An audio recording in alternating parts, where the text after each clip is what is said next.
السلام علیکم، میں اسد علی قادری، آپ میرا فیس بک اور یوٹیوب چینل دیکھ رہے ہیں۔ پچھلے دنوں لاہور میں ایک نجی تقریب پر مجھے مدعو کیا گیا، تو جب میں وہاں پہنچا تو میرے کچھ کلاس فیلوز بھی وہاں موجود تھے۔ ان سے گفتگو سٹارٹ ہوگی کیونکہ پاکستان میں الیکشن کا بہت زیادہ ہلہ بول چکا ہے، تو اس لیے میں نے ان سے پوچھا کہ بھائی آپ لوگوں کے علاقوں میں سیاست اور سیاستدان کس طرح سے ووٹ مانگ رہے ہیں؟ تو کچھ جنوبی پنجاب سے تعلق رکھنے والے میرے ایک دو دوست میرے پاس بیٹھے تھے، تو وہ کہتے کہ اسد بھائی آپ اس چیز کی بجائے پہلے ایک کہانی سنیں اور وہ کہانی سننے کے بعد آپ کو اندازہ ہو جائے گا کہ کیا ہو رہا ہے۔ میں نے کہا چلیں آپ پہلے مجھے وہ کہانی سنا دے۔ انہوں نے کہا کہ ہمارے علاقے میں نا ایک کہانی مشہور ہے کہ کچھ عرصہ پہلے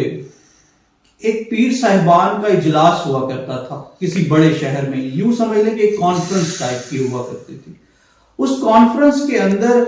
مختلف دور دراز علاقوں سے کچھ پیر صاحبان اپنے اپنے جو دیہات کے نمائندگی کیا کرتے تھے۔ اس کا کانفرنس کا طریقہ کار کچھ یوں تھا کہ ایک پیر صاحب جو ایک علاقے میں موجود ہوتے تھے، اس کے ارد گرد کے درجنوں گاؤں ان کے زیر تسلط ہوتے تھے۔ ہر 5 سال کے بعد ایک کانفرنس کا انعقاد کیا جاتا تھا، لیکن اس کا طریقہ کار کچھ یوں تھا کہ وہ پیر صاحب اپنے علاقے کے دیہات میں جاتے اور اس کے بعد ہر مرید کے اور ہر علاقے کے بندے کے پاس جاتے اور ان کو کہتے کہ کانفرنس ہونے والی ہے، لہٰذا وہ ان کو ایک لفافہ دیتے اور اس لفافے کے ساتھ کچھ ہدایات دی جاتی تھی۔ ٹھیک ہے، وہ ہدایات یہ ہوتی تھی کہ جس میں کہا یہ جاتا تھا کہ بھائی آپ نے نا ان لفافوں کے اندر 3 طرح کے دھاگے ہیں، ان میں سے ایک دھاگا ڈال سکتے ہیں۔ وہ 3 دھاگے کون سے ہوتے تھے؟ سرخ، سفید اور کالا۔ اب کالے دھاگے کا مطلب یہ ہوتا تھا کہ جو وہ مرید ہے وہ اپنے اس پیر صاحب کی جو کارکردگی ہے یا ان کی جو موجودگی ہے یا ان کی جو رہنمائی ہے اس سے بالکل خوش نہیں ہے اور بلکہ ان سے بہت زیادہ تنگ ہو چکا ہے۔ اب ہوتا یہ تھا کہ اس لفافے کے اوپر ایک ایسی چٹ لگا دی جاتی تھی جو براہ راست اس کانفرنس کے اندر کھولی جاتی تھی۔ اب اس کے بعد ہوتا یہ تھا کہ سفید دھاگے کا مطلب یہ تھا کہ وہ بالکل مطمئن ہے اور ان کی کارکردگی ان کو مزید چاہیے، یعنی ان کی نمائندگی مزید چاہیے۔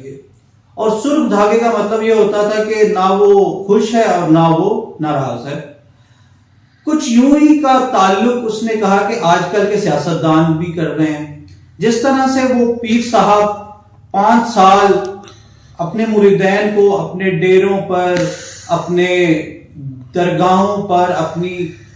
جو قرارگاہیں ہوتی تھی وہاں پر آتے تھے اور وہ وہاں پر آ کر گھنٹوں انتظار کیا کرتے تھے، اسی طرح کا معاملہ ہمارے یہاں پہ سیاستدان اور ووٹروں کے بیچ میں بھی ہے کہ ووٹر 5 سال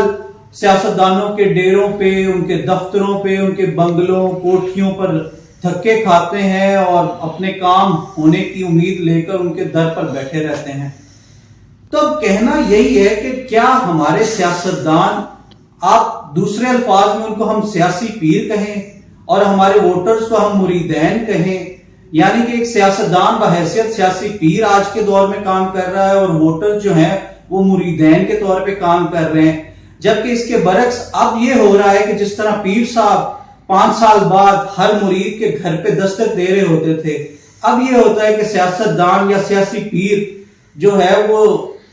جو ووٹرز ہیں یا دوسرے الفاظ میں جو مریدین ہیں ان کے جو کچے پکے مکان ہیں ان کے دروازوں کو دستک دے رہے ہیں، ان کے